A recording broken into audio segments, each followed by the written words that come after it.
So I'm here today with Elisha Pearl. This is really exciting for me because Elisha wrote one of the most exciting books I've read in the last couple of years, and that is this book right here, Make Peace, a Strategic Guide for Achieving Lasting Peace in Israel. This is actually a brilliant book. It's not heavy, it's not dense, it's very easy to read, it's very practical. And it's all coming from the wisdom of our foremost spiritual Jewish leader, the Lubavitcher Rebbe. And this is advice that the Rebbe actually conveyed to many of the great leaders of Israel, whether they were military leaders or diplomatic leaders. And this is compiled in a very, very structured order. It's very, very structured. It's very, very clear. And this is a very important read for anyone that really wants to have an understanding of what's going on in Israel and how to actually make peace. Now, here's the thing I want to say about making peace just at the outset. And then I'd like to ask Elisha, the author, about this book. But, make peace. The whole world speaks about making peace. Everyone wants peace, right? So everyone wants peace. But what I found is that everyone wants peace as an ideal, but very few people are actually willing to take the steps it takes to actually achieve real peace. And I think that's a lot of, or all of really what your book is addressing, is that what do we actually need to do to make peace? It's easy to, be an idealist and say we should have peace, but when it comes to the taking the steps necessary, are we willing to stand for those steps? And then are those in those positions where who can make peace and have influence, are they willing to do those things which are necessary to make peace? So that's really what I think is the question we need to ask ourselves. And I hope we'll get to at some point in our conversation in understanding how all of us, meaning someone who's not the prime minister or a member of the Knesset or a member of the military in Israel, the IDF, what is it that we can actually do to strengthen this ideal of making peace? But the first thing I want to ask you is, what can a reader who's going to be reading this book anticipate getting out of reading this book? Well, first of all, Rabbi Weinstein, I want to thank you so much for the opportunity to be here with you today. I feel that I've really gained from our previous conversations about the issues and about the book. And even though I've been researching this topic at great length, I feel like our conversations in the past have caused me to think about the issue in new ways and from new angles. So hopefully we'll get to even more of that today in sharing with your audience.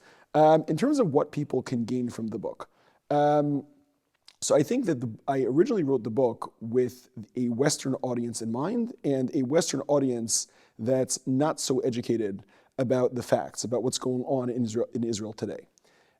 Because there are a lot of narratives that are put out in the media, and very often the people who are promulgating these narratives themselves are not so deeply educated, or they're coming with a very clear ideological slant.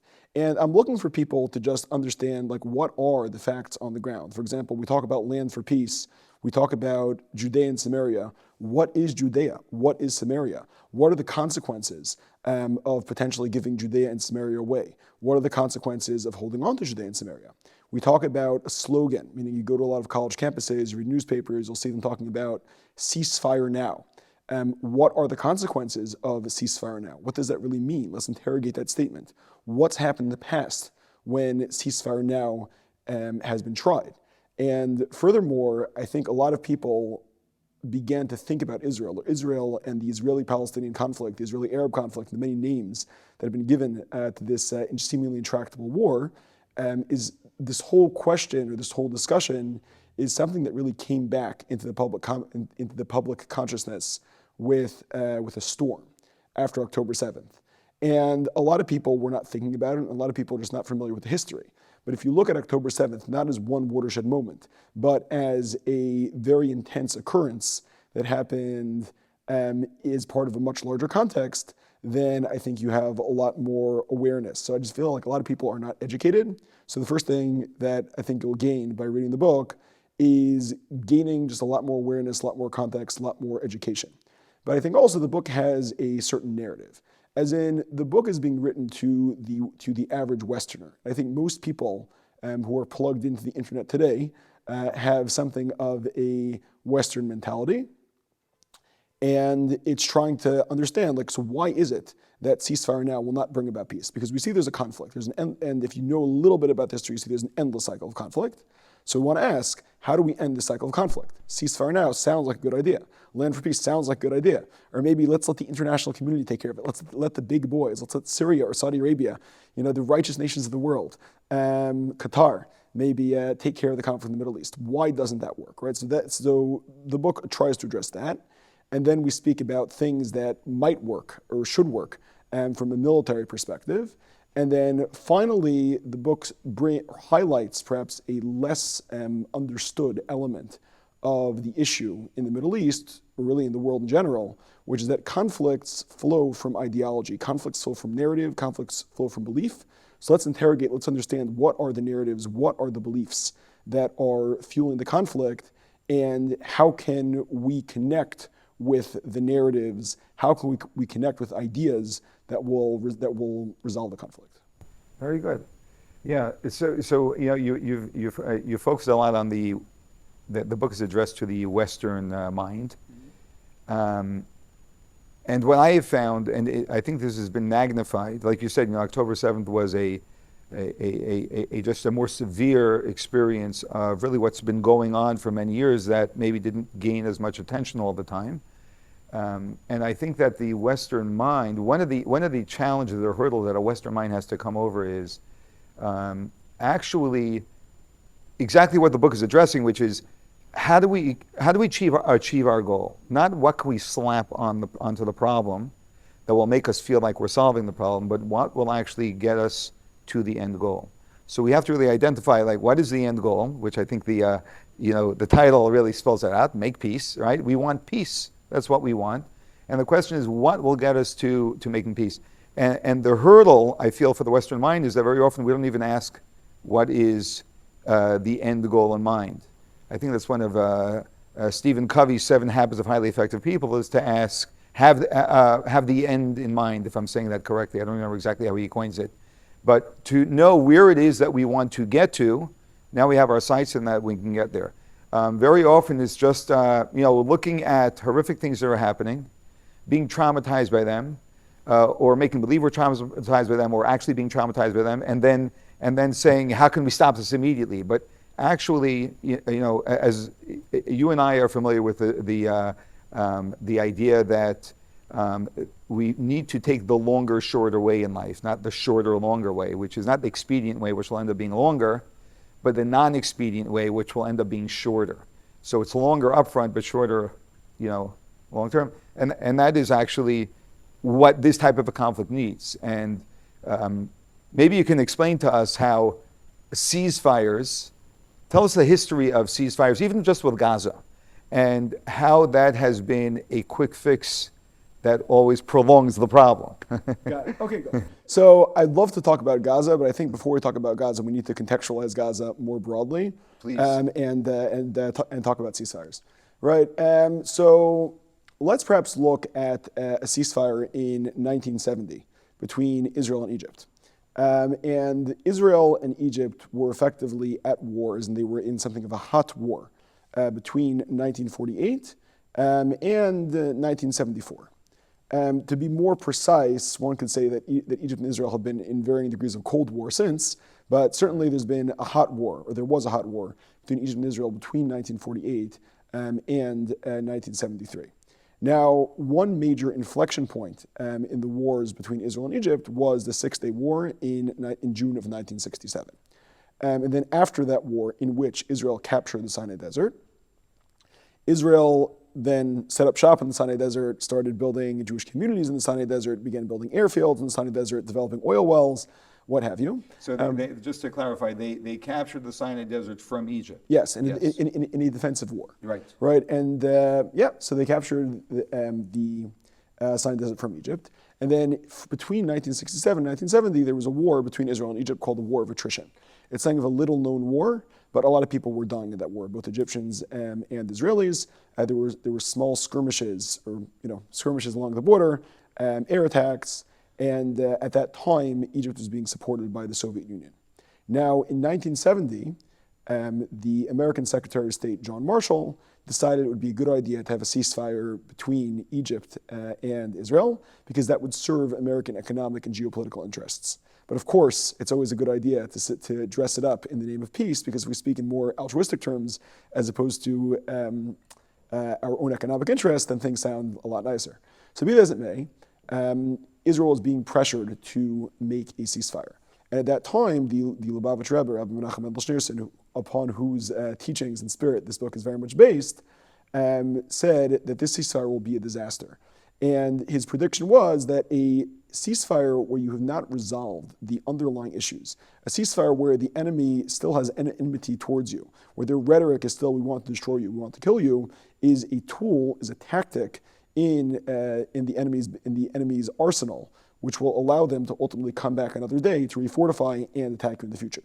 And that, in fact, was the precursor to the Yom Kippur War. Since Egypt was allowed to refortify, even though Israel had all sorts of advanced weaponry given to it by America, once Egypt was able to refortify at that time, the Israeli planes were not able to bust the Egyptian bunkers, and Egypt was able to refortify and ultimately attack and lead to the Yom Kippur War, which cost many, many Egyptian lives, and many, many Jewish lives, and many Syrian lives as a result of that ill-fated war. Yeah, so this ceasefire is a very good example of how it sounds like it's solving a problem, but actually it's aggravating the problem in the long term. And who loses from that? Everyone. Exactly. So in other words, it doesn't even help our enemies, or we'll say it doesn't help the Arabs as well. They've lost lives. Exactly. So if we really care, even if we were to say that we're biased, like let's say someone's going to say that blatantly, I'm biased, I care only about Arabs, right? If a person truly cares about Arab lives, then they should understand that a ceasefire, a premature ceasefire, without having resolved the underlying issues, is actually going to backfire and actually hurt the very cause you're standing for. Absolutely.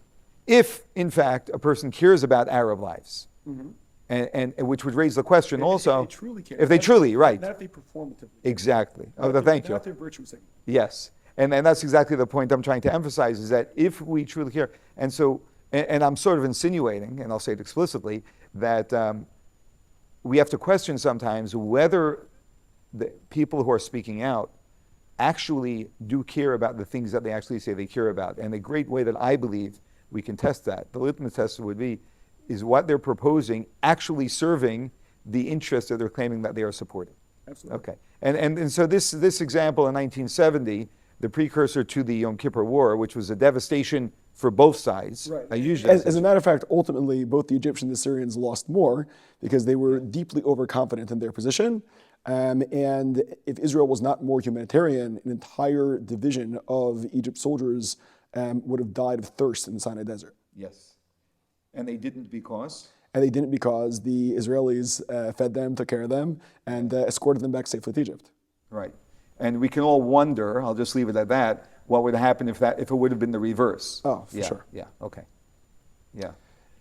Yeah, so that's this is the background of ceasefires. Of ceasefires. I mean, Yeah. so that's a one instance of ceasefire. My point is, in any case, we're in this very long conflict where there's been ceasefire after ceasefire, the ceasefires are always used as an opportunity to rearm. Meaning, so we look at a ceasefire in 1970, we look at another case study, Lebanon in 1982.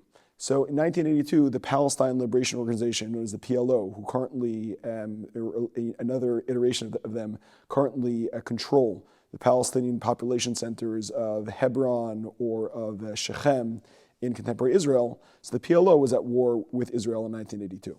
And the United Nations in America were consistently imposing ceasefires on Israel.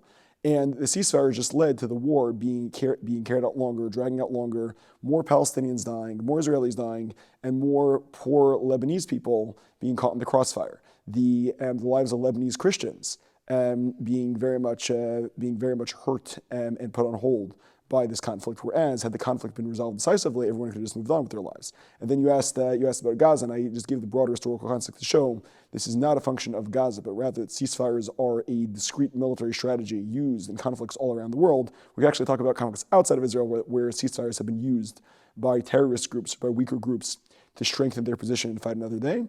But if we look in Gaza, Gaza is actually a great instance of both the fallacy of land for peace and ceasefire. Until 2005, Israel had military jurisdiction of Gaza, and there were around 28 Jewish communities in Gaza. They were relatively small Jewish communities. There were only 8,000 full-time residents. So most of Gaza at the time was inhabited by Palestinian Arabs. But that said, Israel had some degree of military control within Gaza. There were no wars with Gaza. There were very few Palestinian deaths, very few Jewish deaths. There were occasional Jewish deaths. I think one very well-known case was the death of a young American woman named Elisa Flatow, who she was from West Orange, and she went on a bus to Gaza, and she was unfortunately killed by terrorists there. So there definitely were attacks that were going on. Wasn't that Meir Kahana's brother was killed? So Meir Kahana's son was killed in Samaria, not in Gaza. Okay. Yes, that's a different story, right? We can talk about terrorism in Samaria, but that's a whole different kettle of fish, right? But be that as it may, until 2005, the situation in Gaza was actually pretty stable. Then what happened? In 2005, the international community had been placing a lot of pressure. When we say the international community, I mean various characters in the UN and various characters in the United States government were pushing Israel to make a two-state solution. So the then sitting Prime Minister Ariel Sharon decided to disengage from Gaza, take out all Israeli military control, and give over Gaza to the Palestinians. At that time, it was the Palestinian Authority. What followed was a civil war between the two factions in Gaza, Hamas and the PLO, and Hamas ultimately won. There were many Palestinians who died in the crossfire of this conflict, and then immediately after, Hamas terrorists kidnapped an Israeli soldier named Gilad Shalit. And then that led to small Israeli military operations. But to make a long story short, there was operation after operation in Gaza. And basically what happened was the terrorists living in Gaza, be it Hamas, be it Palestinian Islamic Jihad, were firing rockets into Israel, really making a lot of southern Israel uninhabitable and creating tremendous trauma for the Jews living there. But not only southern Israel, also Tel Aviv. I first moved to Israel for a significant period of time when I was 18. And I remember all the times, and I was living in the Judean Hills south of Bethlehem with a lot of Palestinians in the area. And I remember all the times we would go running to the bomb shelter because the Palestinians from Gaza were sending in rockets. So I mean, it really created a very challenging environment for all the people in Israel. And there was just ceasefire after ceasefire, but the ceasefires never led to peace. They only led to more death and destruction for both sides. I think now, after October 7th, we're really at an inflection point because Israel has gone into Gaza and Israel has really leveled Gaza. It's destroyed most of the infrastructure in Gaza. But that said, if there's not a fundamental shift, if there's not a fundamental change with what goes on in Gaza, and we allow Hamas or some other gang to reassert control, then we're going to, have another war. We'll have more deaths, and meaning to perhaps share an anecdote. I have a good friend who is a tank gunner in the Israeli army, and we lived in the same apartment for a while. He went to battle, or was called to the battlefield on October 7, 2023, and is, I believe, in Lebanon right now. In any event, I met him soon before the Passover holiday in April of this year. And I asked him, how are things going? And he told me, look, we really we leveled Khan Yunis. We're going into Rafah and into Rafiach soon. But he said that I feel a little bit demoralized because my concern is that the Israeli government policy is going to just make a ceasefire, allow the same patterns to reemerge, and then in 20 years hence, when I'm 40 years old, I'm going to be going back to Gaza. My son will be going back to Gaza. So there needs to be a fundamental realignment. Yeah, it is interesting because I've also spoken to and heard from either soldiers or parents of soldiers. And the one thing that many of them are very concerned about is that their efforts are going to be in vain because they will not, complete the mission, so that this type of a hostility to prevent such a hostility from rising again. Yeah. Let me ask you this. What do you understand were the motivations? So, you made a comment about the America coming in 1970 and pressing for a ceasefire, and they had financial motivations. What do you believe are the motivations? Were the motivations of the UN and the U.S.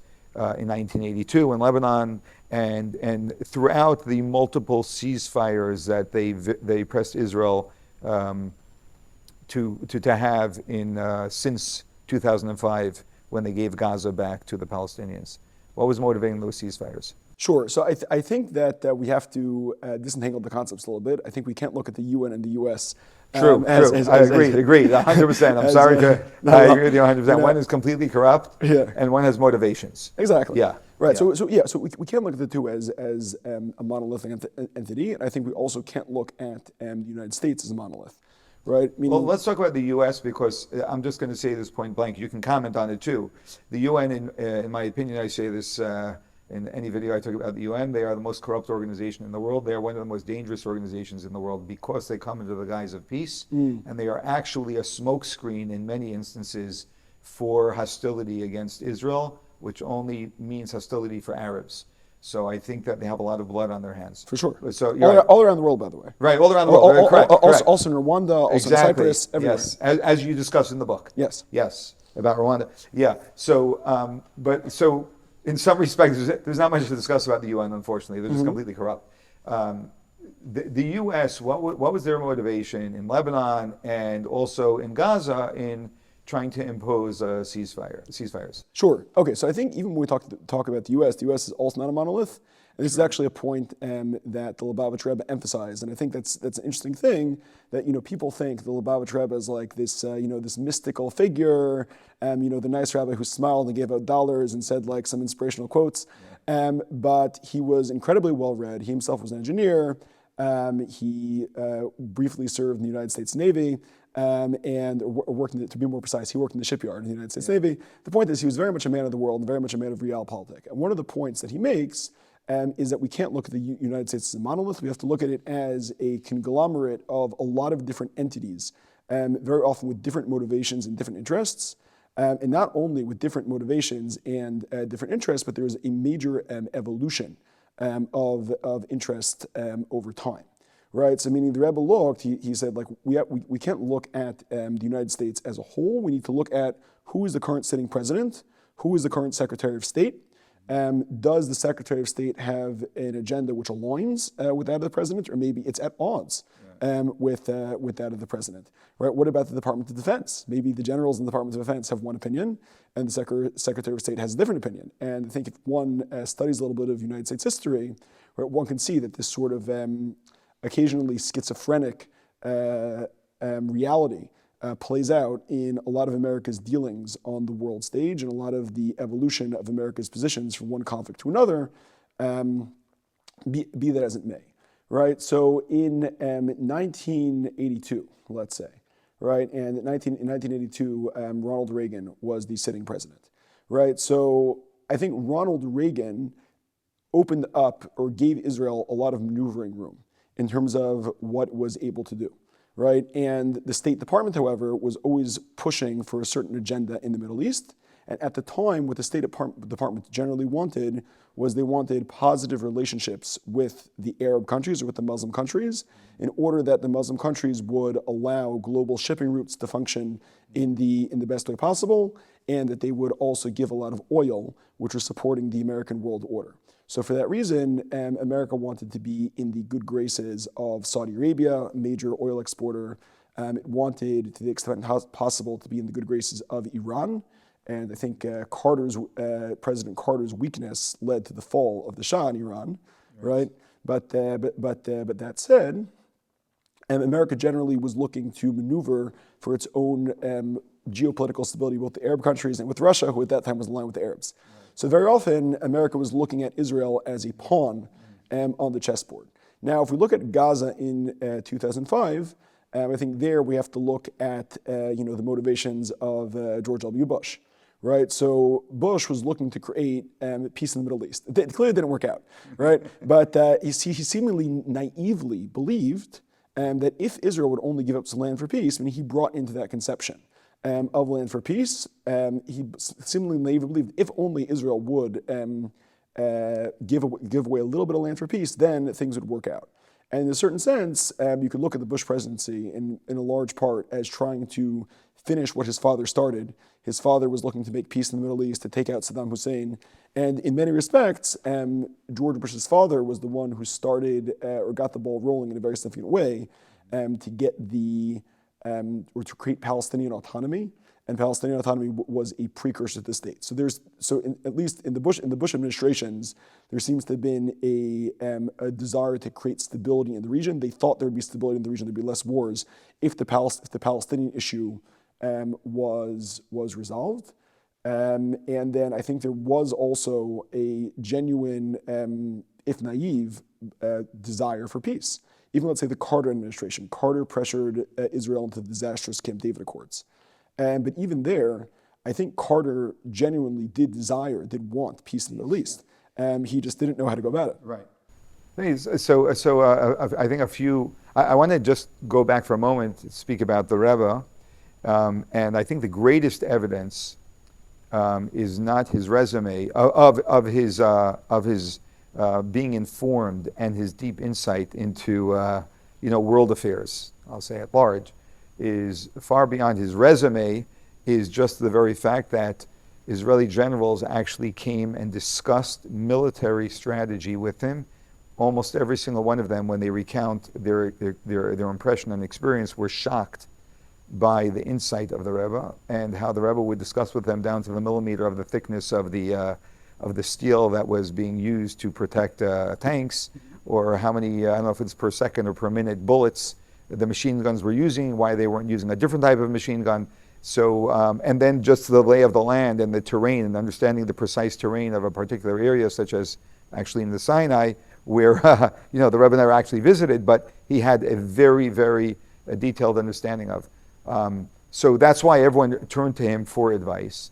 I think that the most important thing is beyond the military is, everything else that you share in the book about the strategy. And President Carter or other presidents, like you said, naively wanted peace. But wanting peace and making peace are two different worlds, right? So wanting peace is, hopefully every decent person wants. And then I think the other thing that confuses you, like you say, is that, and I'm sort of just, repeating a whole bunch of the points that you just made, is that the United States is a conglomerate of different forces, and the state, which is always shifting, right? So it's always changing, and they all have their own agendas. And I think one of the points you make very clearly in the book is that, a point that the Rebbe made is that America has got its agenda, right? What they want, what they need, whatever they say that they need, and it may be the Arabs. And one of the things maybe you can speak of also is that one of the reasons why the Rebbe was very upset about, I think it was the Sinai treaty, right, was the fact that they gave back the oil fields. And I remember as well that the Rebbe once spoke about solar energy, and that we should stop being dependent on the Middle East for oil. The problem, one of the issues that we have is when we have these dependencies, then we don't make wise, foreign affairs decisions, which impact human lives, which should be the highest value, which it is in Judaism, right? Not human rights, right, or any other type of a value, but actually human lives. And to do so, we need to really be self-sustained, both America, but even more concerning, in regards to our conversation, is Israel. Like you speak about the Levi jet project, which they gave up, which then makes us beholden to America, Israel beholden to America. And then Israel, unfortunately, as has happened in the last year, America says we're going to hold back arms, which Israel doesn't have, we don't have on our own now, because we let up manufacturing on our own, and we're beholden. So there are a lot of back end things that Israel, when we do them, will actually give us much more strength, give us the ability not to be beholden to, and then to take a mission to its completion. Just throwing out, I guess, a whole bunch of different thoughts. But maybe you can speak about why is it that land for peace is a bad idea, it sounds like a good idea. It sounds like, look, you know what? Here's $100,000. It's hush money. Right. Here's $100,000. There's $100 million, right? And let's live in peace. Now, what's the history of Land for Peace? And I think also what, in my experience, I'm just going to throw this out. The first blatant Land for Peace venture was giving back the Sinai, right? Which many people still applaud until today, without really seeing the real ramifications of it. Maybe you can speak to why that was. The Rebbe was vehemently against that, and why was that a bad idea? It seems like we have peace with Egypt. Right. So actually, I think it ties into a lot of the points you just made. But yeah, there's really a lot to say on the peace treaty with Egypt. So I'm going to cut for a second before we talk about the peace treaty with Egypt. So the Sinai. Yeah. Why was that a bad idea? So there are a lot of things to say here. Let's start with a assessment of what a peace treaty in the Middle East means. And I think a great way to look at that is, we're sitting today on Tuesday, December 10th, 2024. And on Sunday of this week, a very striking thing happened. Bashar al-Assad's regime fell after 54 years of the Assad family, the Assad dictatorship being in power in Syria. And now there are a whole bunch of groups who are vying for control of Turkey. There's a strongman, not of Turkey, of Syria, but also of Turkey, because Syria and Turkey are, just to back that up, so there's a very long ongoing war between the Kurds and the Turks and the Iraqis and the Iranians. The point is, Syria is a little bit of a mess, but there are many groups vying for power in Syria right now. Perhaps the strongest strongman in proximity to Israel is a man named al-Jabari, who on the one hand is a jihadist, is a radical Muslim, but on the other hand, at the moment, is preaching a gospel of peace with Israel, which I certainly hope that holds. We certainly shouldn't trust. We certainly shouldn't trust. Yeah. Right. Yes. But if we have peace through strength, then it's possible that our neighbors will respect us. And there's a lot to say about that. It doesn't make right. So the Assad regime fell, and currently Syria is in shambles. There's a big mess going on. There are a lot of different forces. There's even a little bit of resurgence of ISIS. Right. Now, let's go back a few years. In the Ehud Olmert administration, Olmert was briefly an Israeli prime minister. There was a lot of talk of giving back the Golan Heights to Syria and signing a peace treaty with the Assad regime. Yeah. Now, can we only imagine what would have happened if that had come about, if we'd made that peace treaty with Syria? Now, it also happens to be that Hezbollah, the until very recently formidable terrorist organization, who was fighting with Israel from Lebanon, was deeply embedded in Syria. They were holding up Assad's regime, and one of the reasons why Assad's regime fell was because Israel neutered Hezbollah, which is its own story. But ISIS was flourishing in Syria, meaning with the fall of Assad's regime, ISIS is flourishing a little bit again.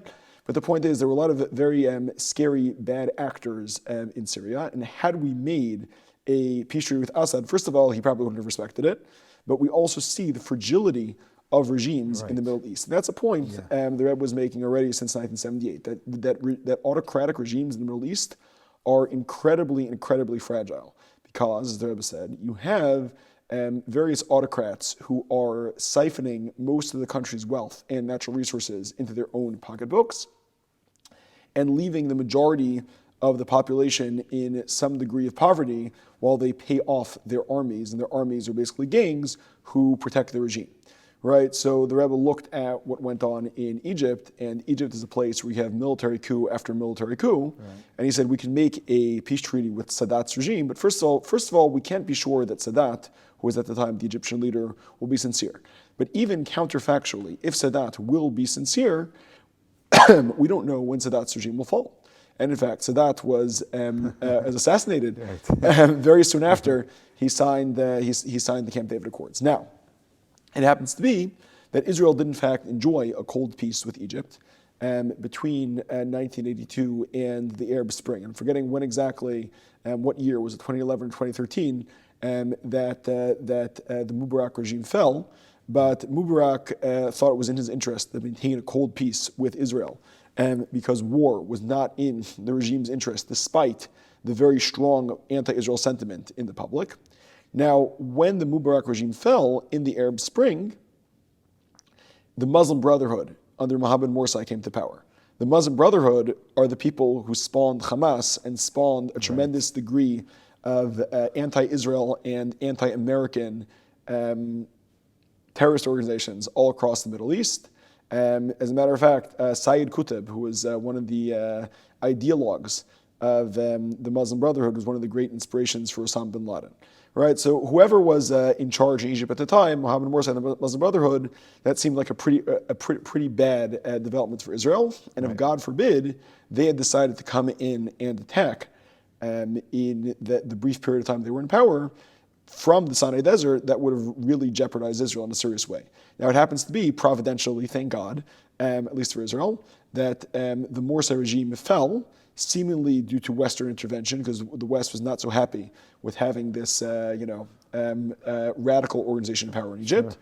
And today there's again a military dictatorship, which is running Egypt. And at the moment, the military dictatorship holds, or they think it's in their best interest, to not go to war with Israel. But that said, we have to think about the reality that today there are tunnels that go under the Suez Canal between Egypt and the Sinai Desert, which have room for tanks to come through. Wow. And there are massive tank divisions in the Sinai Desert.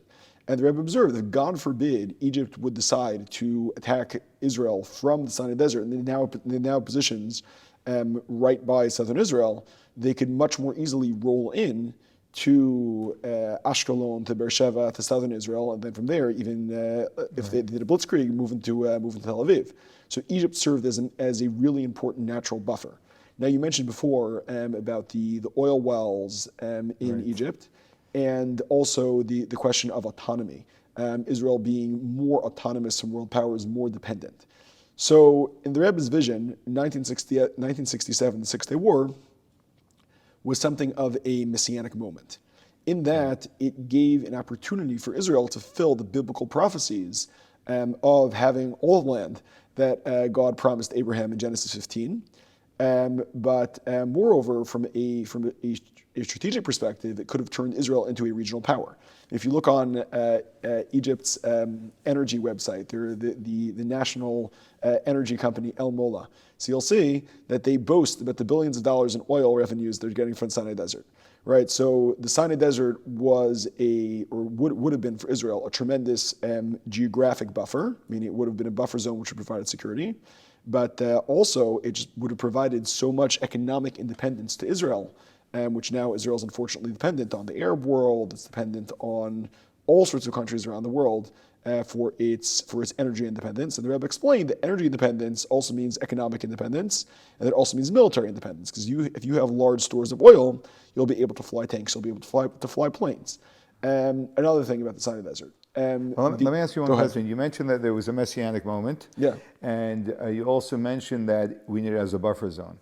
In the Rebbe's view, and really, which is really the Torah view, which value there, takes priority? Are we more concerned about the messianic view, and therefore we have to grab this land because God promised it to us? Yeah, God promised us, right? Or does the fact that it will risk the lives of Jews take precedence? Okay, yes, that's a great question, and I think a great place to look at that is the Rebbe's correspondence with Rabbi Emanuel Jacobowitz, who was the chief rabbi of the United Kingdom before the famed Rabbi Jonathan Sacks. It happens to be, just a plug for the book, in the back of Make Peace, you've actually printed for the first time the actual letters that the Rebbe sent Rabbi Jacobowitz, courtesy of Rabbi Elkanah Shmatkin of the Jewish Educational Media, GEM. Check him out on YouTube. Rabbi Jacobowitz was... He was the chief rabbi of England right before Rabbi Jonathan Sacks. Excellent. And he had a position or an opinion that the Rebbe, I guess, communicated about with him. Disagreed. Very, very strongly. So Rabbi Jacobowitz, unfortunately, supported Land for Peace, and I think that there were a lot of well-meaning rabbis in the 20th century who bought into this idea of land for peace. And then many, either they or their students, moved away from that vision after the Gaza withdrawal in 2005. And I think one interesting thing about the Rebbe's views is that the Rebbe's views are very prescient, one could say even prophetic, that he sort of foresaw what would happen if we followed this path for fake peace as opposed to making real peace. Be that as it may, there were many rabbis who were enamored with this idea of land for peace. And what was Rabbi Jacobitz's perspective? That land, what was the Jewish halachic, we would say, Jewish law justification for a land for peace? Sure. So one of the primary values in Judaism, and this comes up all over, but it's a verse in Leviticus, that the laws of the Torah are laws that we are meant to live by, as the Bible tells us, "V'chai b'hem," you shall live by them. And this is developed very much in the Talmud, which under the rubric of what's called pikuach nefesh, saving lives. And the idea there being that human life is a overarching value, and it overrides the entire Torah. Meaning you're meant to violate any principle in the Torah, with the exception of murder, sexual immorality, and idolatry, but anything else goes in order to save human life. Meaning, be it violating the kosher rules or the Shabbat rules, or really anything else in that matter. If it comes to saving human life, you're meant to go ahead and save human life at the expense of other Torah values. So Rabbi Jacobitz's argument was that it would lead to peace, which is the Torah's overarching value, and also lead to pikuach nefesh, to saving lives, if we give away land.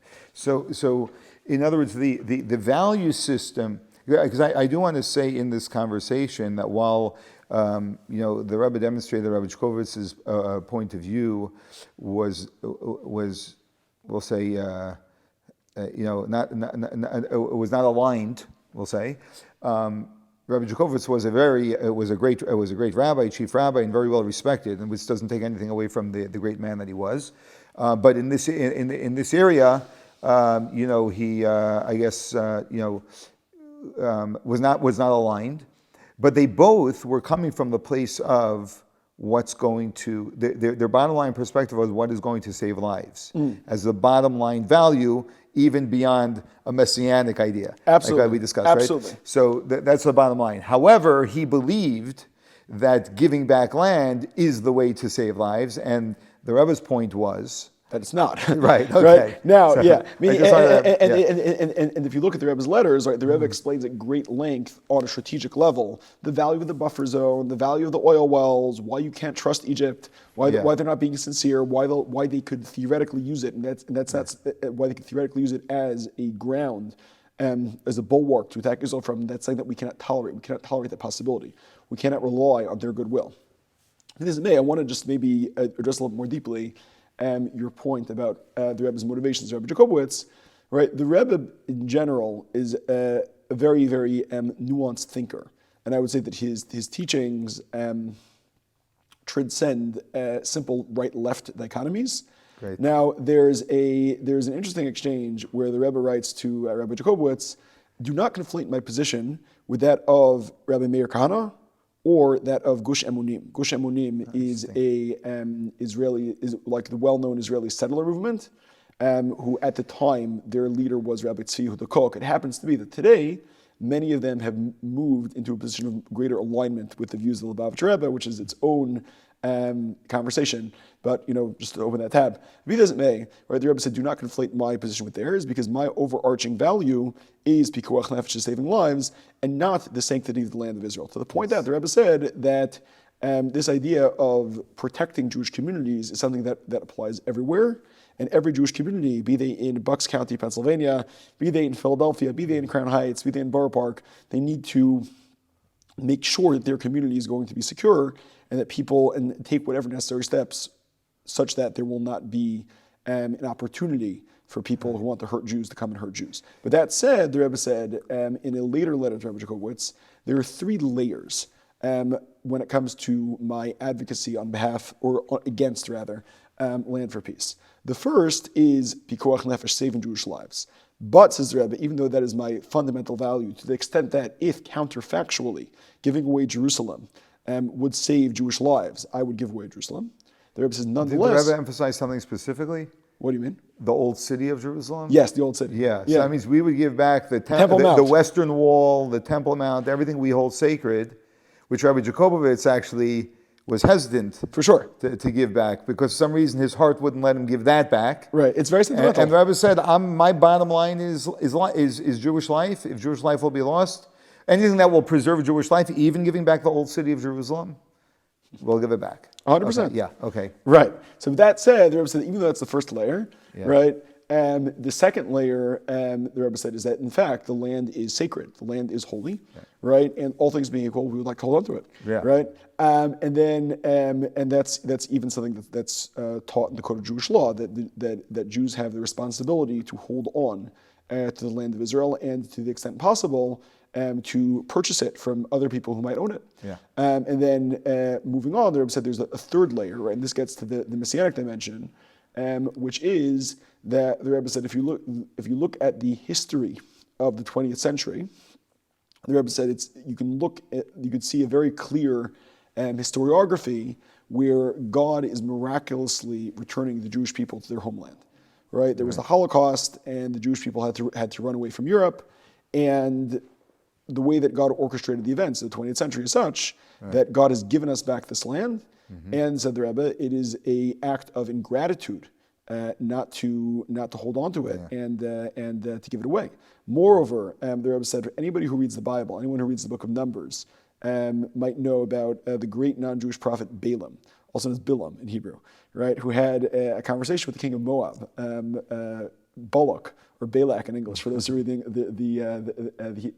English Bible. In any event, so that prophet Balaam said that when the Jewish people return to their land, that's going to be a portent of the Messianic era. So there is something very special about this moment in history, but we have a certain degree of agency.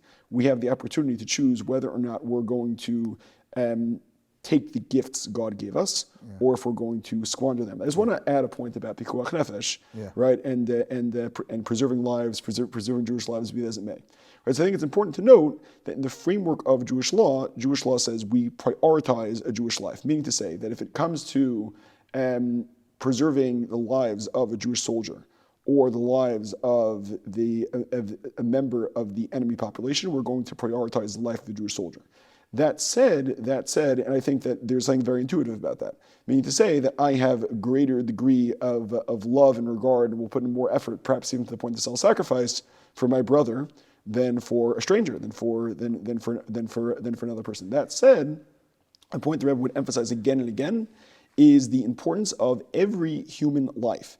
And the Rebbe would quote the verse in Genesis, which says that all humans, whoever they are created in the image of God. Genesis 2, and in Genesis 9, where that term comes up again and again, right? That all humans are created in the image of God, and the Rebbe's military view and his military perspective is to say that we were looking for a solution that's going to preserve all human lives. The Rebbe even observes that if you look at the standard of living of an Arab living in Israel today, relative to an Arab living in Egypt, relative to an Arab living in Syria, relative to an Arab living in Lebanon, relative to an Arab living in Libya, basically any Arab country where you're not living off loads of petrodollars, the standard of living in terms of education, in terms of healthcare, in terms of opportunity is really so much higher. Meaning to say, even in the West Bank, life is better and more stable in most places than it is in any of the surrounding countries.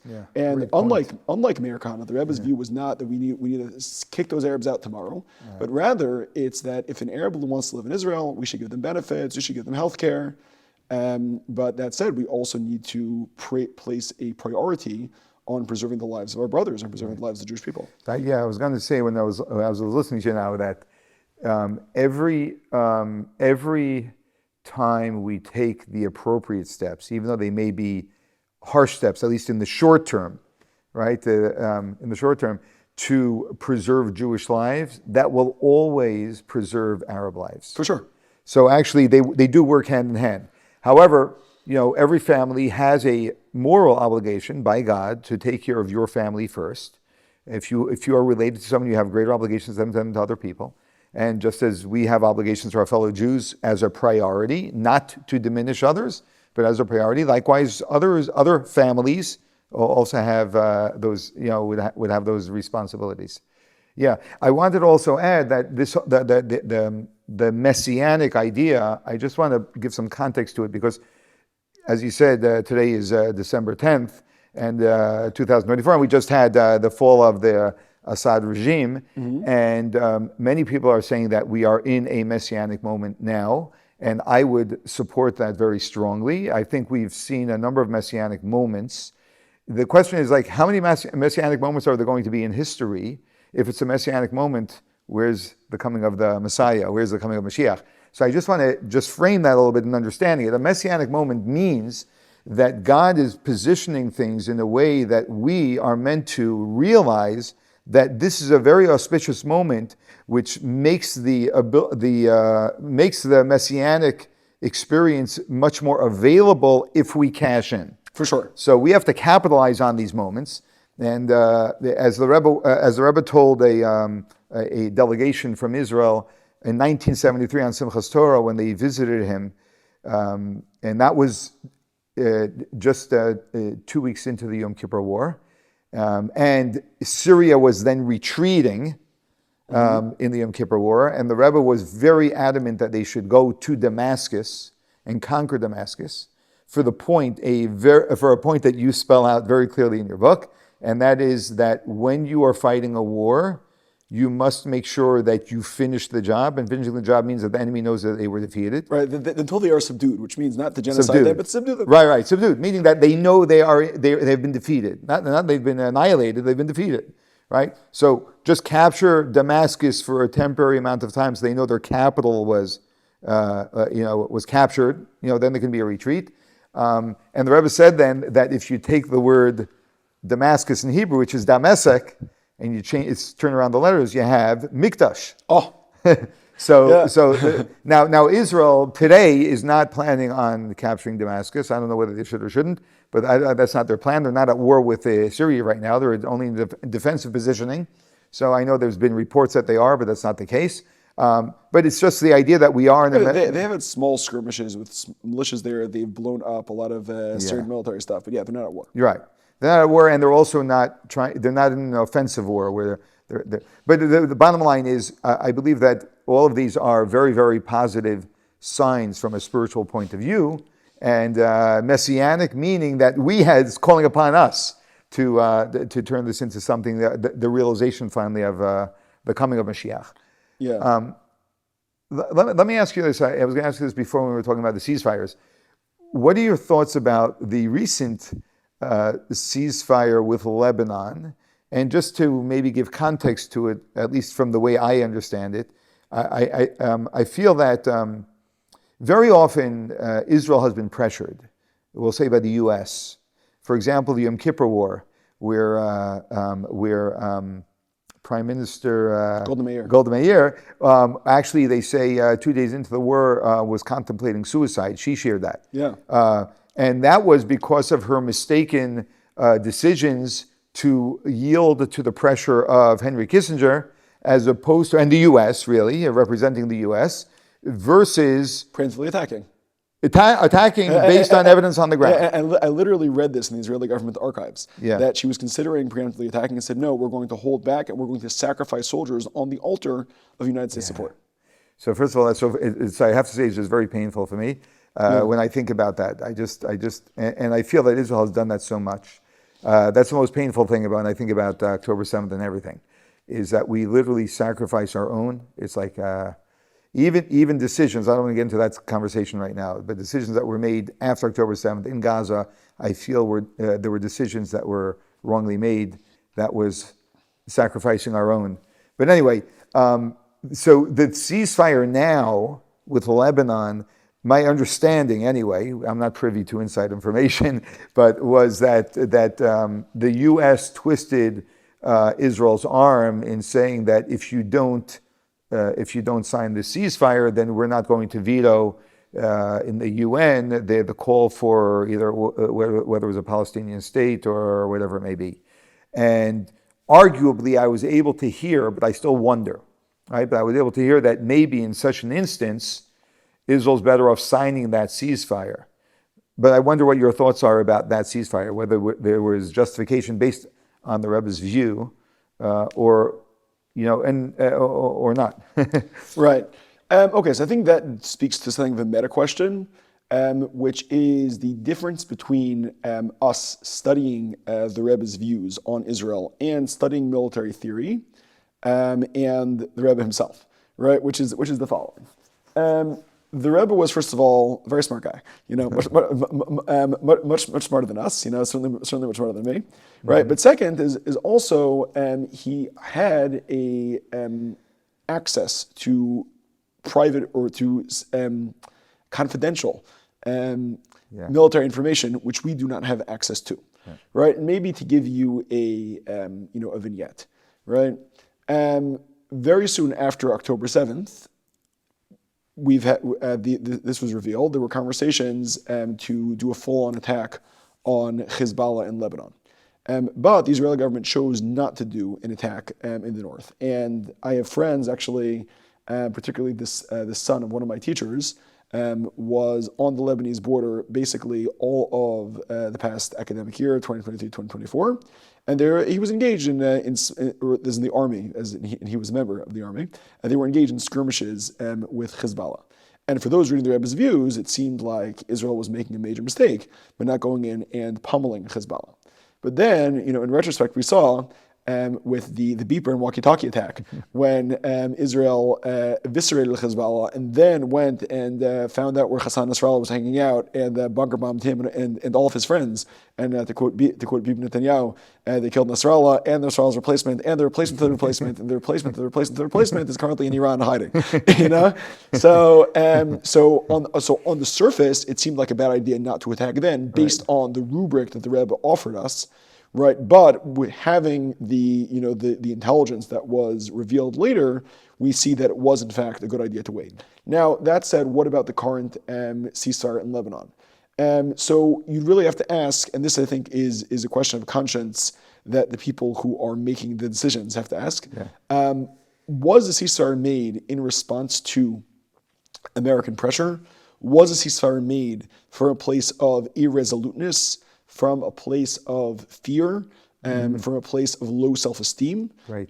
From a place of not having a plan, or was it a strategic move which will ultimately help the Jewish people? My suspicion is that it was probably the former, and I think this is also the suspicion. The former meaning that it was coming from a place of weakness. You feel that it was? I don't know. Okay. That's my suspicion. Right, your suspicion. Right? Okay. And it's also the suspicion of many rank-and-file soldiers that I know. And I think also, unfortunately, this actually the son of a different one of my teachers was recently critically injured in Lebanon. And I think that this is time we've alluded to a few times, but there's a certain feeling by some of the soldiers, by the young people, by their parents, of a certain futility of the sacrifice. I think it creates a certain responsibility that if the ceasefire was made, we really, really hope that it was made for good reasons and not for reasons of irresoluteness. Broadly speaking, the situation in Lebanon has been a disaster since 1970. What happened in 1970? In 1970, the Palestine Liberation Organization under Yasser Arafat was hanging out in Jordan. Now, they don't know, seemingly the Palestine Liberation Organization does not know how to get along with anyone, not only Jews. So terrorists generally are not in the business of getting along with people. Right, it's surprising. You think, their own people. Yeah, you think that we're all part of the pan-Arab vision, the Islamic vision. But Yasser Arafat and friends and co were trying to assassinate King Hussein of Jordan. So Hussein wasn't having it, so he wanted to wipe them out. Syria's like, no, don't do that. So they gave the Palestinian Liberation Organization free passage into Lebanon. And they hung out in southern Lebanon and turned that into a disaster. Finally, in 1978, Israel went in to Lebanon and attacked, and they conquered up the Litani River. Now, the Litani River is a very important natural barrier between Lebanon and Israel. As it is now, there is no natural barrier, like the border just ends. And I've been to the border myself, so I can tell you there's a field and then there's some no man's land, but there's no natural geographic border. And that's why if you look at the Israeli north, look at videos in the Israeli north, you'll see like in the town of Metula, which is a northernmost border town Most of the towns there have some degree of damage, and I believe 50% of them have been destroyed. And I can tell you, over the course of the past year, my next door neighbors were people who were refugees from the Israeli north, right? So the situation in Lebanon, unfortunately, has been an endless cycle for almost 50 years. Yeah. Right, we're going on 46 years of war and over 50 years of terrorist activity coming from Lebanon. So yeah, I mean, my hope would be that Israel would take up to the Litani River, say this land is now Israeli land. Yeah. Any Lebanese people who want to live here in safety, in health, get healthcare, get benefits, they're welcome to join. And people who don't are welcome to go elsewhere, to Lebanon, to Syria, what have you. Yeah. Well, maybe with the fact that they just took Mount Hermon, and maybe they're getting. I felt, and this is just commentary now, and uninformed commentary, if I may say, that I know that Prime Minister Netanyahu is a very controversial figure in Israel, even on the right. Mm-hmm. He's been in court today, but I do feel that there has never been a prime minister who has shown such strength. Well, granted, he has October 7th behind him, which gives you strength. Could give you strength. It doesn't necessarily give you strength.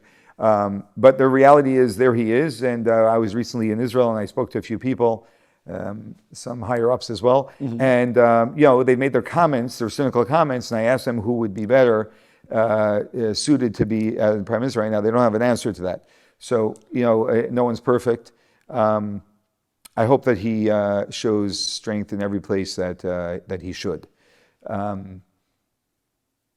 If you wanted to make 3 concise points to American Jews, in points that would help them be of support to Israel, what would you tell them? American Jews. So first of all, I'll tell them or Jews in diaspora, Sure. outside of Israel. Jews in diaspora. So the first thing I would tell them is to be proud. Be proud of your Judaism. You are a member of a chain which lasted for 3,000 years, which has been through a lot. There's no question that the West today is shaped by biblical values, is shaped by Jewish values, and you have a beautiful tradition. There's nothing to be ashamed of, and you should be proud to be a Jew. Mm-hmm. That's point one. I think that has so many ramifications. Can I build on that just for Sure. a moment? Yeah, because I feel that after October 7th, there's been a lot of talk about Jews waking up.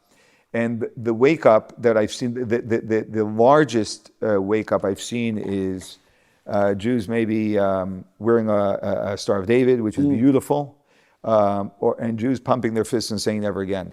But I do want to say that the real pride is when we are willing to do something which we haven't done until now, which may even feel uncomfortable. The more uncomfortable it feels, probably the more pride there is behind it, that is blatantly Jewish. So it's not just we stand for Jews, but I do something, even on an ongoing basis, whether it's a weekly basis or a daily basis, that is Jewish. It may not even be an announcement to the world or a pump of the fist in the street or yelling back at an anti-Semite. It may simply be me in my home every single morning saying a prayer. But doing that actually anchors me into my Jewish identity. And when I walk on the street then, I will walk with a straighter Jewish spine. Right, and when you walk on stage with a straighter Jewish spine, if you don't say anything, people realize that. People can tell. Excellent. People can pick up subconsciously. Are you a person who walks with confidence or not? And that's exactly what I want to convey. And every one of us that does that makes the collective Jewish spine straighter. Absolutely. Yeah. Okay. I want to share a few anecdotes on that point before we get to the other 2 points for Jews. Right. Yeah. So first of all, be proud. And maybe just to share some anecdotes on this point. So as a Chabad rabbi and somebody who's been involved in Chabad's roving rabbis program, I get around a lot. So I've spent a good deal of time in France. And people ask, aren't you afraid to walk around in France as a Jew? And not as a Jew with a beard, as a Jew with a yarmulke, as a Jew with a black hat, with the whole Hasidic 9 yards. So I was once doing a rabbinic stint, teaching a little bit in a town in France, which is overrun by Syrian refugees. And people were asking, literally you walk in the streets and you see loads of Syrian refugees panhandling for money. People were asking, you're not afraid, you're a Jew. walking around with your black hat and your beard, you're such an identifiable Jew, you're not afraid they're going to kill you? I'm like, no, just I do my thing. So I remember, like, every day I would walk from where I was staying to the synagogue, and I would see the Syrian refugees, and they would greet me with salam alaikum, peace be unto you, right? And I think that people just have a certain degree of respect when they see somebody who's being authentically Jewish. They have a degree of respect for that. Meaning, to add another anecdote, I've done a lot of work with Chabad on campus, Chabad's organization, which Rabbi Weinstein's brother is actually the engine behind. Yes. Yes. So, and Chabad on campus tries to share Judaism with Jewish students on campus everywhere, but not only Jews, meaning those who are looking, for connection to Judaism on campuses all around the world. You were going to add some other points. I was just going to say, Chabad on campus does not try to give Judaism to Jews. Chabad on campus gives Judaism to Jews. It gives. Very successfully. Very successfully. They don't try anything. Yes. Yes, they're the most dynamic force in campus Judaism today. And our videographer here, Mark Smiler from Smiler Video, actually has 2 kids on campus today who are part of Chabad on campus. Really? Which campus? Wow, very nice. Okay, good. We'll see if this makes it into the cut. It definitely should. Okay, but go Penn State. But be that as it may, right after October 7th, I had been invited. Well, maybe I won't say the name of the university, but I had been invited to spend a week at a very prominent Ivy League school. Which in this invitation, I think I was invited in July 2023. So meaning it was well before October 7th, was in the public consciousness. Be that as it may, I arrived on a Thursday. That Shabbat, there was a very widely publicized anti-Israel, pro-Palestine rally supporting October 7th, where Professor spoke about how he was exhilarated and energized by what the Hamas terrorists did. Now, I walked around campus with a bunch of young rabbinical students in our full rabbinic gear. We set up a table offering Jewish students tefillin and Shabbos candles. We played some Israeli music. And not one person came up to us and said a negative word.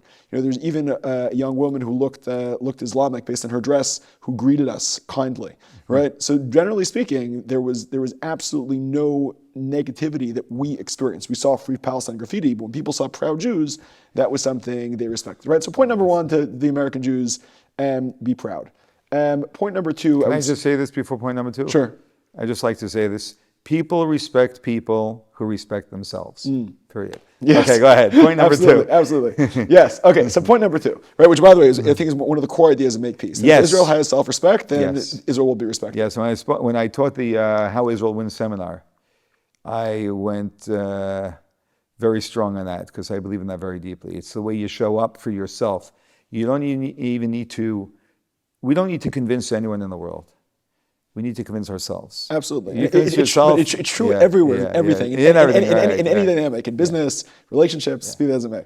Yeah. Okay, right, so number 1, be confident, be proud. Right, number 2, educate yourself. And the importance of Jewish education and Jewish practice. I think that Jews on an individual level need to study the Torah, know what Torah has to say, engage in the mitzvot, and that will strengthen your Jewish connection. That will make you a more proud Jew. And also, a lot of Jews are just very confused about Israel, about Jewish identity. Yeah. If you actually study the Torah, and it can be for 5 minutes a day, study the daily Torah portion, look on Chabad.org, listen to Rabbi Weinstein's lectures, you'll become a more educated Jew, a more proud Jew, a more connected Jew. And mitzvot, engaging in the Jewish practices, will also connect you to your Jewish heritage. But I think a added point when it comes to education is that we have to be very concerned about Jewish children's education. Meaning we need to instill a certain sense of pride in our Jewish children. So if you're a parent, teach your kid Hebrew, send your kid to Hebrew school, teach them Torah, and it shouldn't be you shouldn't force it down their throat. It should be something that you love and say, this is important to me. This is something that I'm really passionate about, and it's something that I want to share with you because I love it so much. And if we educate young Jewish children, and if we connect them to Jewish practice, we're going to create generations of strong Jews. And there'll be strong Jews who will stand strong in Israel, who will support Israel, who will make it such that Israel does not need to go to war, because it will be so strong that its enemies will know you don't start off with Israel. But moreover, it will create Jews who will be paragons of ethical conduct around the world, Jews who will bring light to the world. There's something very powerful about the Jewish soul. The Jewish soul is currently wandering. The Jewish soul is never at rest. And the Kabbalistic texts teach us that if you have something that's very powerful, it can reach the highest of heights and the lowest of lows.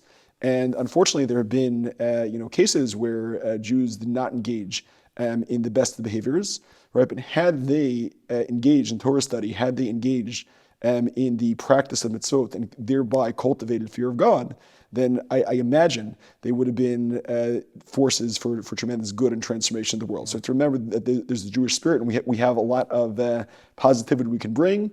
We should educate ourselves and also educate our children. If you don't have children, then educate the children in your community, or take action to educate Jewish children somewhere in the world. And the final point I'd say is that, and this ties into what Rabbi Weinstein was saying about the Messianic era, there's a line in the Mishnah, in a very ancient Jewish text, which says that all the days of your life should be dedicated to bringing about the Messianic era. I'd say that in Hebrew, and the idea there being that we shouldn't have a passive orientation towards the world in general, or towards our life.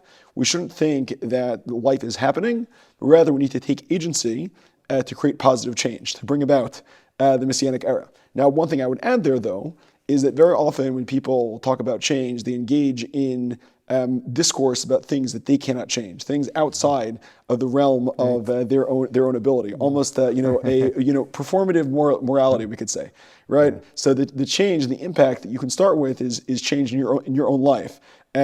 Change in the way that you interact with your family, with your coworkers in your local community, and that can radiate out to change. So just to summarize those, right? Point number one, be a proud Jew.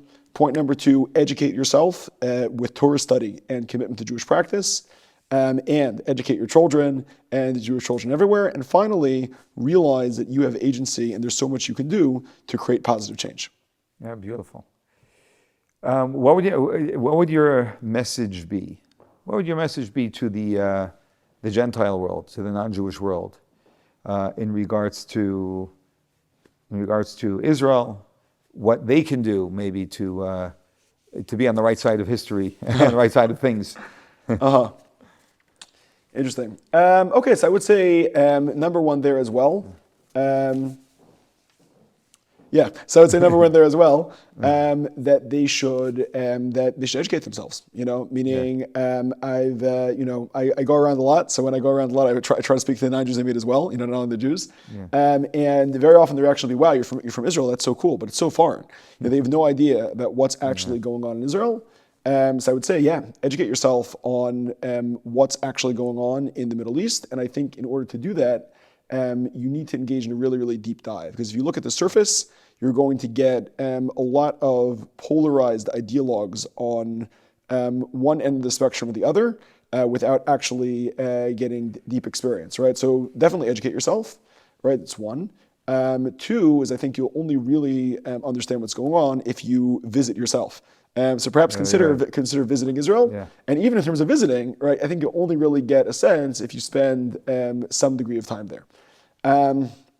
Another thing I would say is that non-Jewish people should not only educate themselves on Israel, they should educate themselves on living the good life. And a good way to do that is by reading the Hebrew Bible. There's so much good, rich insight for life in the Hebrew Bible, and it's really the bedrock of Western civilization. It's the bedrock of American civilization. We look at the dollar bill, we see e pluribus unum, out of many one, and the Bible tells us about making God one in the world. Right. We see the idea of in God we trust. So it's a good idea to read God's book. And one of the things that you'll find in God's book is that God tells Abraham that those who bless you, I will bless. So if you want blessing in your life, connect yourself to Israel, connect yourself to the Jewish people, and figure out the way that you can support Israel. But moreover, I would say is that very often the concern for Israel in the non-Jewish world, or like the obsession with what goes on in Israel, is a function of the fact that Israel and the Jewish people are a archetypal representation or archetypal manifestation of God on earth. And the battle that the Jewish people have with their enemies whenever they come up are a archetypal manifestation of the battle between good and evil. And yeah, that's just a very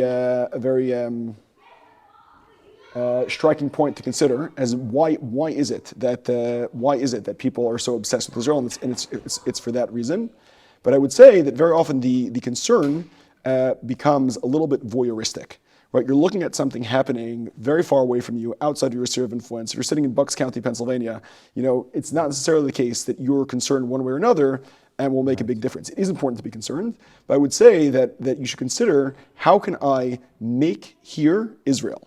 As in, how can I understand, the ideas of what is Israel meant to represent? And really, the pilgrims, the first Europeans who came to the United States saw it as, or the soon-to-be United States, their vision was to manifest something along the lines of the promised land. And so wherever you are in your community, go ahead and make here Israel, which doesn't mean, convert to Judaism, which doesn't mean, start putting on tefillin, but rather it means understand what are the core values, the general moral principles that the Bible teaches, and bring that into your life and bring that into your family and create a stable, loving family and stable, loving community. Beautiful. It's a beautiful message. Thank you. Yeah. So that even the holy dollar believes in God. Yes. Yeah. We hope that remains. Yeah, and realizing that we are all commanded, as God gives to all of humanity, the 7 Noahide laws, which are basically laws of morality, and that's an expectation from every one of us.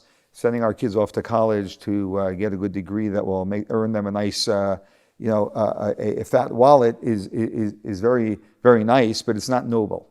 And what's noble is to have children who live by moral values. And that's what I guess, everyone, all of humanity can bring to the table here. I want to ask you a question about a controversy that's going on in Israel. I'm not so, what's going on with the controversy, we don't need to discuss, but just your understanding of, and your view, which I'm sure is reflective of, things that the Rebbe has said about this. I just saw a video about, I forgot his name, his last name is Roth, who's a Hasidic Jew, who he looks like he's maybe in his 30s, if I had to guess, who decided to join the army. And he said, how can I not join the army when I'm seeing all of, my brothers and the sacrifices they're making? And the fascination with that interview, it was a 5-minute interview on some station in Israel, is that he's coming from a community where they generally do not go to the army. Hardly anyone from his community does go to the army. And this touches on the big controversy in Israel about the religious going to the army. And I'm just going to actually share some of my thoughts and feelings, and then get your view on it. So some of my thoughts and feelings, because it's a mixture of both, is on one hand, we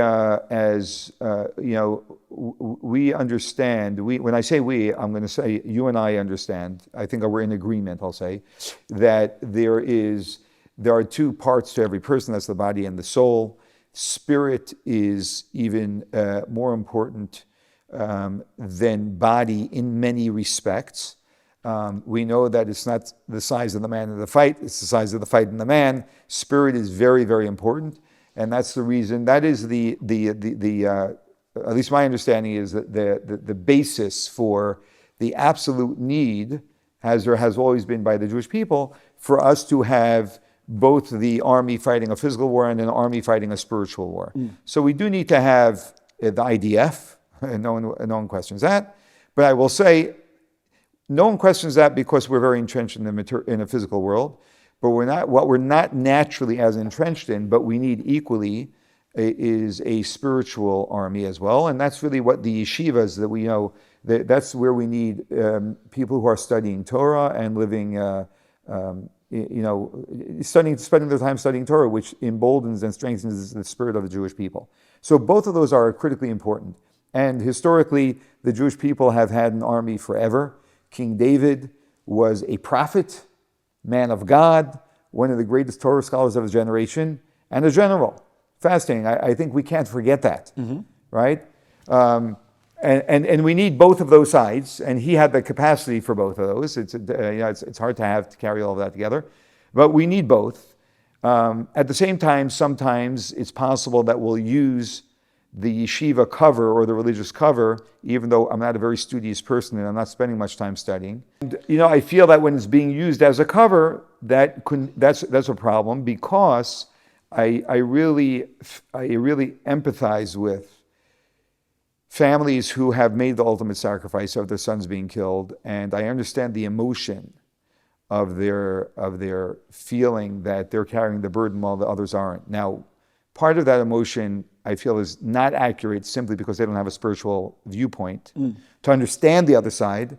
But at the same time, I feel that we need to have the integrity to bring the extent that we can and should to the army. So if there are circumstances and situations where we have able-bodied people who would appropriately belong in the army, that they should be going and serving. And I know what I'm speaking about is very controversial. It doesn't sound controversial at all. Okay, great. So I would love to hear, your feedback on what I just said. Sure. Okay. So I think it's I guess very funny to me, or like ironic, because I've been blessed to live in Israel for quite a few years, in Judea and Samaria, primarily Judea. But I feel like the perspective that you have on issues when you're on the ground is so radically different than when you see the clickbaity media. And of course, you spend time in Israel. So I'm not saying you're that guy. Yeah. I'm saying more that the perspective which I am here on this topic is usually so incredibly uninformed, and it's very almost clickbaity. And also, I think when it comes to politics, that very often people in politics use issues in order to create artificial divisions in society, or to scapegoat certain people, to whip up fear in order to accrue political power. And I think that this whole issue of what's called Giyus Charedim, of drafting the Haredi people, drafting the ultra-Orthodox into the Israeli army, is very much something which is deeply misunderstood, like the nuances and the complexity of the issue.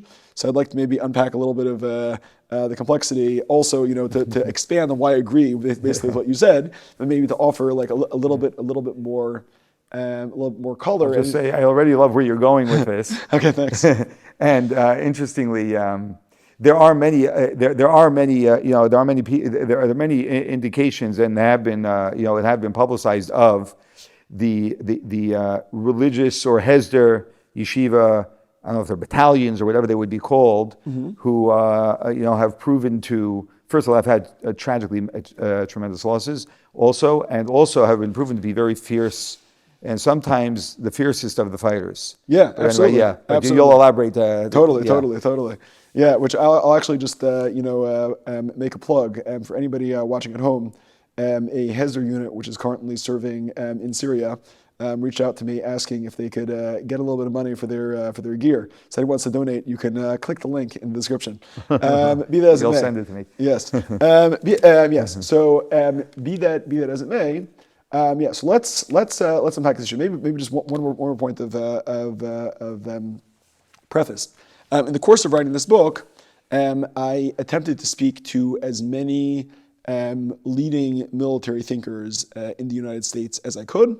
I won't mention their names in this podcast simply because they might appreciate that if one day we'll get permission. But the point is, you'll see if you do read the book, that a lot of military thinkers, both from centuries ago and from today, are quoted. Now, yes, I had, thank God, very productive conversation with these people. They offered their insight. But one thing they spoke about again and again was what's up with those Haredim, those ultra-Orthodox not going to the army, right? So it's something that's really hit the media everywhere, right? Okay, so maybe to answer the question with a few vignettes, and then to offer an abstract sense, and then like what the prognosis looks like for the future. And two personal stories. So in my travels with roving rabbis, once upon a time, I had the merit of being the rabbi of a pop-up community in Pokhara, Nepal. And the Pokhara, Nepal does not have a year-long Jewish community, but after the Israeli army, right, since being in the army for 3 years is a very intense experience, a very demanding experience, often a traumatizing experience. Many Israelis go for what's called the Tiyul B'Mizrach, which means the trek in the Far East. And one of the stations they'll go is the foothills of the Himalayas. They're in Pokhara. So I remember I was getting off a bus to Pokhara at 3 o'clock in the morning on Friday morning, and I get off the bus with my suitcase and my rabbinic partner. And we meet providentially two former Israeli soldiers who were currently on their Tiyul B'Mizrach, on their trek in the Far East. And one of them had been an operator in Shaldag, which is Israel's Navy SEALs. And he marvels at these two young Chabad rabbis setting up shop to start setting up the Shabbat meal for what will happen, in what's it called? A few hours later on Friday, right? And he says, you know what? Shlichut zekemot tzava lechabadnikim, which means that being an emissary going out and spreading Judaism is sort of like the army for these Chabad people, meaning to say that there are a lot of different ways to serve the Jewish people. One of them, might entail, being at a machine gun position in front of a very, very tense town, right? And another is to provide that spiritual support to young Israelis. And one challenge that Israel has is in the absence of connection to the Jewish tradition. Many young Israelis ask, why should I stay in this country? Why should I have to deal with missiles coming in? It's just too much. Let me go to Bulgaria, let me go to Italy, and I'll live a good life, right? And very often the fact that there are Chabad rabbis in all these different places, and as a Chabad rabbi here, I'm sure you have this experience all the time.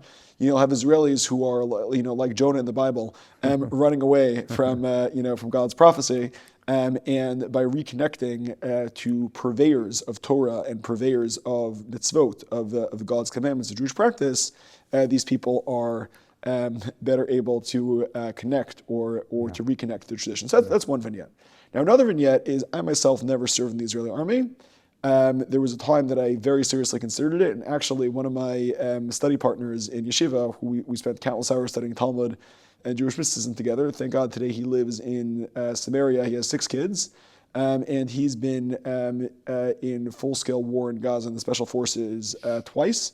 He's what's called a Hasidic Jew, a Chabad Chassid, wears a long black coat, teaches Torah when he's not at his computer programming job, and he's very, very much the real deal. There was a time I considered, following my good friend's path, but I myself have never served in the Israeli army, but have done a lot of work as a rabbi supporting various IDF bases. So actually, this past Passover, I was the rabbi of an IDF base in a very tense place.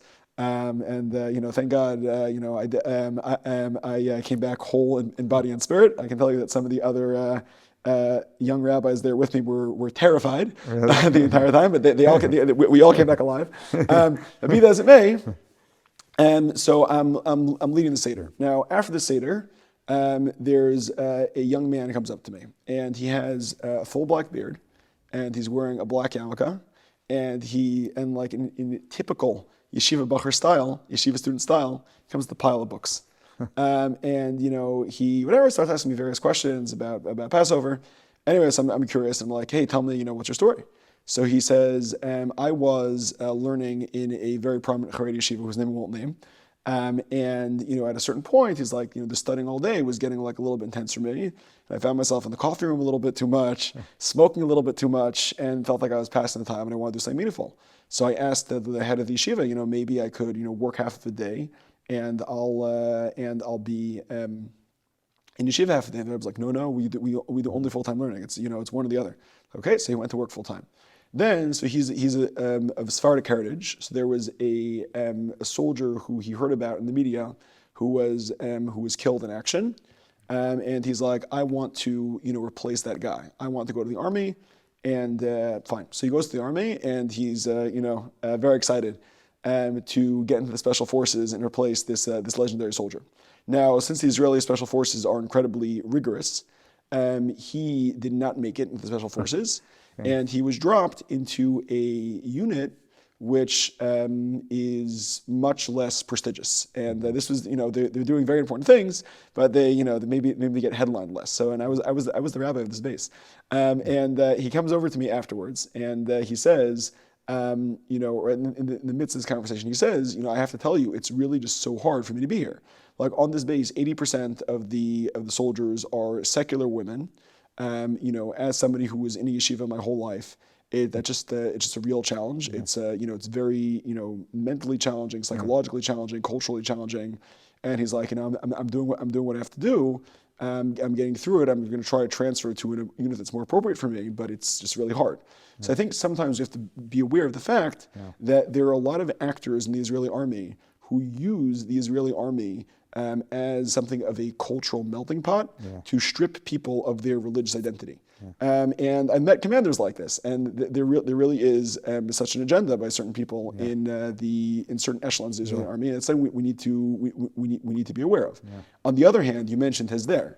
So close by to where he was serving, there was a Hesder unit, and Hesder is a program. I actually did study at Hesder Yeshiva, so maybe I'm biased, but Hesder is a program where you study in yeshiva for 2 years, then you go to the army for 16 months, and then you go back to yeshiva for a year and a half, and then you're in reserves. And when you're in reserves, you can be called into battle anytime. I mentioned actually a few, over the course of the conversation, many of the anecdotes about soldiers were guys who are in Hesder. But be that as it may, I spent a lot of time with these Hesder soldiers, and you go to their base and you see they're studying Torah, they're involved, and they're very much more keyed in and passionate and make better soldiers, as you yourself said. And I think we're seeing, so I think I would say on an abstract level, there's 2 points, right? One is that there is in fact a lot of people in the Israeli government and in the Israeli army who are very insincere in their desire to bring Haredim into the army. If they really wanted to bring Haredim into the army, they'd be able to create tracks which would be much more fitting culturally for Haredim, and there is something of a move in that direction. That said, there are still members of the Israeli government and members of the military who don't like this Jewish thing. When they see the Jew with the beard, it reminds them of their grandfather that they don't want to be like. They want to create the new Jew, the Western Jew, who will be respected when he walks down the streets of Paris. So that's a serious issue. I will say though that since October 7th, in the Haredi world in general, there's been a very strong move in the direction of a lot more people enlisting, certainly in Chabad. Meaning I can say, amongst my friends in Israel, in Chabad, at this point, probably 60% of them have served in the Israeli army, and many signed up after October 7th, to learn how to use that assault rifle and to learn how to defend their communities, and they're called. When things happen, there was recently a terrorist attack in my neighborhood, and one of the Chabad gentlemen who had done this course of training, he was called. He was on the field, putting his life at risk. So I think we're seeing, as things have gotten more serious in Israel, we're seeing a tremendous inflection point in terms of Haredi participation in the army. And if people really want Haredim to participate in the army, the right way to go about it is not to create a siege mentality. The right way to go about it is not, we're going to force you to go to the army, otherwise you're going to go to jail, right? But rather to promote the idea of being a contributing member of society. That's one. But two is also to not look at the army as a way to impose a certain cultural way of being, but rather to make the army something that is amiable, that is consistent with being an Orthodox Jew. You shouldn't have to choose between being a halachically observant Jew and defending your country. Beautiful, beautiful. Yeah, because you really qualified the other side, which I did not speak about, and that is right. So there's a lot there. There could be, there sometimes is a lack of integrity on either side. Mm-hmm. Both sides need to show up with more integrity, and in doing so, we will find there will always be a way to find the right balance and for the appropriate people to be in the appropriate places. Yeah, I think that sort of sums it up. I think a lot of the catastrophizing is deeply, deeply unfounded. Yeah, and this all comes from, which is a subject in and of its own, which we won't discuss today, but I think the greatest challenge that Israel faces, and that is the schism between the secular and the religious, which is very, very tragic, and both sides are complicit in that, and it would be really, really wonderful to see some improvement in that area. But this was fantastic. Weinstein, thanks so much for the opportunity. This was really good conversation. Thank you for being here. Thank you for discussing this very, very vital subject. Thank you for writing this book, which is just phenomenal. Absolutely, thank you. And I encourage everyone to get a copy of Make Peace. You will be very happy that you did, and you'll be a much more informed person after reading this book. Thanks so much, Rabbi Weinstein. Absolutely. All the best.